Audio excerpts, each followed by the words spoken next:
નમસ્તે દોસ્તો, મારું નામ પ્રદીપ છે। હું કોલેજનું ભણવાનું પૂરું કરીને મારા ગામડે પાછો આવ્યો ત્યારે મમ્મીએ મને એક કામ સોંપી દીધું અને તે કામ રોજ મારે જ કરવાનું હતું।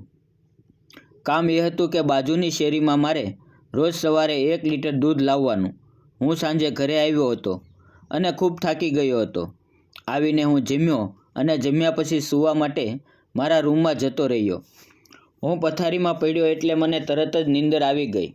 માને પણ એમ લાગ્યું કે છોકરો થાકી ગયો છે એટલે તેણે મને કાંઈ કહ્યું નહીં। સવારે જ્યારે મારી આંખ ખુલી તો દૂધ લેવા જવાનું ખૂબ જ મોડું થઈ ગયું હતું। હું જલ્દી ફ્રેશ થઈને નાઇટ ડ્રેસની અંદર જ દૂધ લેવા માટે નીકળી ગયો।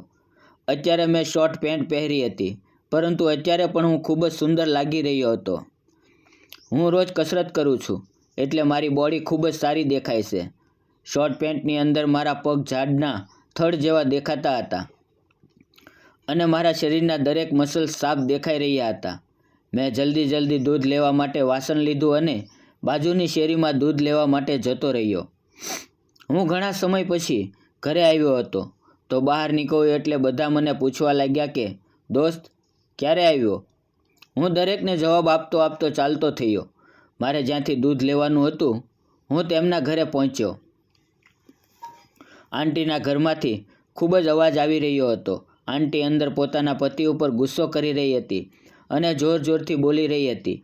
મને સમજમાં નહોતું આવતું કે આંટી અંકલ સાથે શા માટે ઝઘડો કરે છે। હું શાંતિથી તેનો ઝઘડો જોવા લાગ્યો। પછી મને ઝઘડાનું કારણ સમજાઈ ગયું। કારણ એ હતું કે અંકલ રાતે આંટીને ખુશ નહોતા રાખી શકતા અને તે આંટીને આનંદ આપી શકતા નહોતા, એટલા માટે આંટી અંકલની સાથે ઝઘડો કરી રહી હતી। આંટી એક જ વાત કહી રહી હતી કે રહેવા દો, તમારાથી કાંઈ થતું નથી અને પાછા મૂછો ઉપર તાવ આપો છો। મેં ફરી વખત દરવાજાએ ટકોર કરી। આંટી બબડતા દરવાજો ખોલ્યો। તે મને જોઈને હેરાન થઈ ગઈ। તે મને એક નજરે જોવા લાગ્યા અને શાંત થઈ ગઈ। મેં કાકીને નમસ્તે કહ્યું અને દૂધનું વાસણ તેના હાથમાં આપતા કહ્યું કે દૂધ જોવે છે। રોજ મારા પપ્પા લેવા આવે છે, પરંતુ આજે હું આવ્યો છું। કાકા મને ઓળખી ગયા। તે મારી સામું જોઈને બોલ્યા, અરે દીકરા, તું શહેરમાંથી ક્યારે આવ્યો? મેં કાકાને નમસ્કાર કર્યા અને કહ્યું કે હું ગઈ રાત્રે જ આવ્યો છું। કાકા તમે કેમ છો? તેણે કોઈ જવાબ ન આપ્યો, પરંતુ તેની હાલત જોઈને મને લાગી રહ્યું હતું કે તે ઠીક નથી, એટલે મેં વાત આગળ ન કરી। કાકા ખૂબ જ કમજોર અને બીમાર લાગી રહ્યા હતા। તેણે મને ખુરશી તરફ ઇશારો કરીને કહ્યું, ઊભો કેમ છે? આવ બેસ। હું ખુરશી ઉપર બેસી ગયો। અમે બંને વાતો કરવા લાગ્યા। પછી તેણે કહ્યું, હું હવે કામ ઉપર જાઉં છું, તું તારા કાકી પાસેથી દૂધ લઈ લેજે। આટલું કહીને તે જતા રહ્યા। તેના ગયા પછી કાકી મારી પાસે આવ્યા। તે હજી પણ મને અજીબ નજરોથી જોઈ રહ્યા હતા। મેં એક નજર કાકી ઉપર ફેરવી। તે ખૂબ જ સુંદર અને તંદુરસ્ત શરીર ધરાવતા હતા। કાકી નીચે મૂકેલું દૂધનું વાસણ લેવા માટે નીચે નમી તો તેનો પલ્લુ નીચે સરકી ગયો। મને આપણી આકાશગંગામાં આવેલા મંગળ અને બુધ ગ્રહ નજરે ચડ્યા। ગ્રહનો નજારો જોયા પછી મારા શરીરમાં ઝનઝનાટી થવા લાગી। કાકીએ વાસણ ઉપાડ્યો અને એક નજર મારા ઉપર નાખી પોતાનો પલ્લુ ઉપર કરીને જતી રહી। મને તેની આંખોમાં અજબ વાત નજર આવી રહી હતી। તેણે જતાં ફરીવાર પાછું ફરીને મારી સામે સ્માઇલ આપી અને દૂધ લેવા માટે અંદર જતા રહ્યા। મારા અંદાજ પ્રમાણે કાકીનું ખેતર ખૂબ જ સારું ભર્યું હતું। કાકી દૂધ જેવા સફેદ હતા। તેના હોઠ મધની ડાબલી જેવા હતા। મને કાલે ઘને રેશમી વાવની તેની કમર સુધી આવી રહ્યા હતા। આંટી એકદમ સાઉથની હિરોઈન લાગી રહી હતી। કાકીને મોજ કરવાનો ખોરાક ઝાઝો નહોતો મળતો, તેને કારણે કાકીનો મગજ હંમેશા ગરમ રહેતો। તેણે મને પ્યારથી કહ્યું, તારું નામ શું છે બાબુ? મેં કાકીના મોઢેથી બાબુ શબ્દ સાંભળતા સમજી ગયો કે કાકી મારી સાથે દોસ્તી કરીને ખૂબ જ મજા કરવા માંગે છે। મેં તેની ઉપર એક નજર ફેરવી અને કહ્યું, કાકી હું બાબુ નહીં પણ તમારો જાનુ છું। મિત્રો, આ મારું હુલામણું નામ છે। જ્યારે મેં કાકીને કહ્યું કે હું તમારો જાનુ છું તો તેના હોઠો ઉપર એક મસ્ત મુસ્કરાહટ આવી ગઈ। તેણે કહ્યું, જાનુ તું ચા પીવા છો? મેં કહ્યું કે નહીં। તો તેણે મને પ્રેમથી કહ્યું, આમ નહીં ચાલે, તું પહેલીવાર મારા ઘરે આવ્યો છે તું બેસ, હું તારી માટે ચા બનાવું છું. આજે તો તારે ચા પીવી જ પડશે. હું પણ ત્યાં રોકાવા માંગતો નહોતો. અંકલ ઘરેથી જતા રહ્યા પછી આંટીને જોઈને મારી હાલત પણ ખરાબ થઈ રહી હતી. હું કાકીના ઈશારાની રાહ જોઈ રહ્યો હતો કે જેવો મને એ ઈશારો મળે અને હું કાકીને ખંજવાળની દવા લગાડી દઉં. પરંતુ મારે દૂધ લઈને જલ્દીથી ઘરે પણ જવાનું હતું, એટલે મેં કાકીને કહ્યું કે હું પછી આવીશ, મને અત્યારે ઘરે જવા દો. કાકીએ કહ્યું, આવીશ તો ખરો ને? મેં તેની આંખોમાં જોઈને કહ્યું, જો તમને મને પ્રેમથી ચા પીવડાવતા હો અને હું ન આવું એવું બને જ નહીં. તમે મને ચા બનાવતા પહેલાં ફોન કરીને બોલાવી લેજો, હું તરત આવી જઈશ. કાકીએ મારી પાસેથી મારો મોબાઈલ નંબર લીધો અને મેં પણ તેનો નંબર લઈ લીધો ને કાકીના હાથમાંથી દૂધનું વાસણ લીધું ત્યારે તેને જાણી જોઈને મારો હાથ તેના હાથ સાથે દબાવી દીધો. મેં તેની તરફ જોયું તો કાકીએ કહ્યું, તું આવજે જરૂર. મેં કહ્યું, તમે મને બોલાવો તો હું જરૂર આવીશ. કાકી મારી સામે ધીમે ધીમે હસવા લાગ્યા અને હું બહાર નીકળી ગયો. ઘરે જતાં જતાં રસ્તામાં હું બસ કાકીના જ વિચાર કરતો રહ્યો. મારા મનમાં ફક્ત તેના વિચારો હતા. મેં વિચાર્યું કે કાલે જઈશ, હવે તો આ દૂધ લેવાનું કામ મારે જ કરવાનું છે. બપોરે કાકીનો ફોન આવ્યો પણ મેં ઉઠાવ્યો નહીં અને મારો ફોન સ્વિચ ઓફ કરી દીધો. સાંજે કાકીનો ફોન ફરીવાર આવ્યો તો મેં કહ્યું, અરે કાકી, મારો ફોન સ્વિચ ઓફ થઈ ગયો હતો એટલા માટે તમારો કોલ ઉઠાવી શક્યો નહીં અને આપણા ગામમાં લાઇટ પણ છે નહીં એટલા માટે મોબાઈલ ચાર્જ થયો નથી.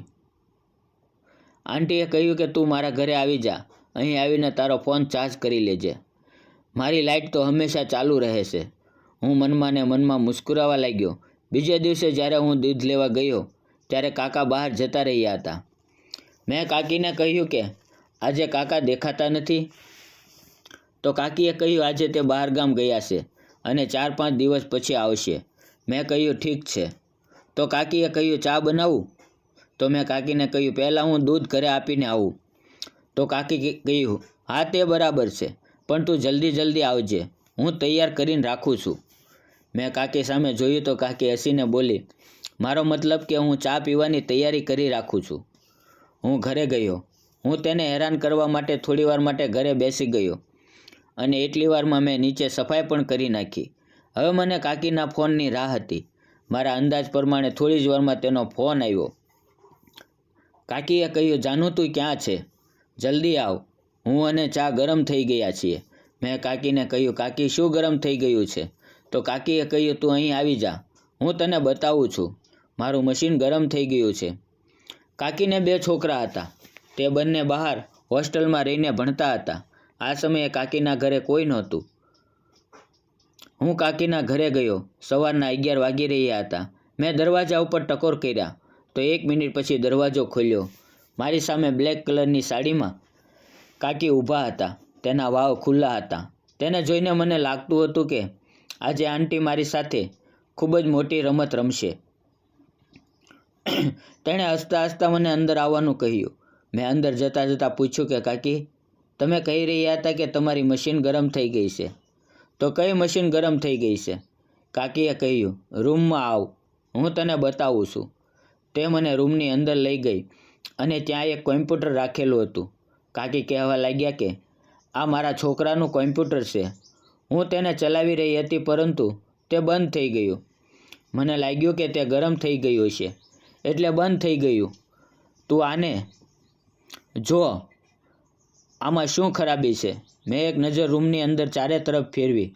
રૂમ ખૂબ જ સ્વચ્છ હતો અને એક બાજુ પોચી પથારી પણ કરી હતી. તેનો રૂમ જોઈને મને સમજમાં આવી ગયું કે કાકીને ગરમી મારે અહીં જ ઠંડી કરવાનો મોકો છે. હું કોમ્પ્યુટર સામે ખુરશી પર બેસી રિપેર કરવા લાગ્યો. થોડી મહેનત કરી સિસ્ટમ ચાલુ થઈ ગઈ. તેની અંદર એક જોરદાર મૂવી ચાલતું હતું. કોમ્પ્યુટર ચાલુ થયા પછી મેં કાકી તરફ જોયું તો તેણે ઉપરના બટન ખોલી નાખ્યા હતા. મેં કાકીને કહ્યું, લ્યો, તમારી મશીન ખુલી ગઈ. કોમ્પ્યુટર ઉપર ચાલતી મૂવી કાકી જોવા લાગ્યા અને તે મારી પાસે આવીને કહેવા લાગી, જાનુ, હવે હું શું કરું? મારી પાસે ટાઈમપાસ કરવા માટે આ મૂવી સિવાય કોઈ વસ્તુ નથી. તો મેં કહ્યું, શું કાકા તમને ટાઈમપાસ નથી કરાવતા? તો કાકીએ કહ્યું, તારા કાકા સાવ નકામા છે અને તે હવે ઉંમરલાયક થઈ ગયા છે. તેને સુગરની બીમારી છે.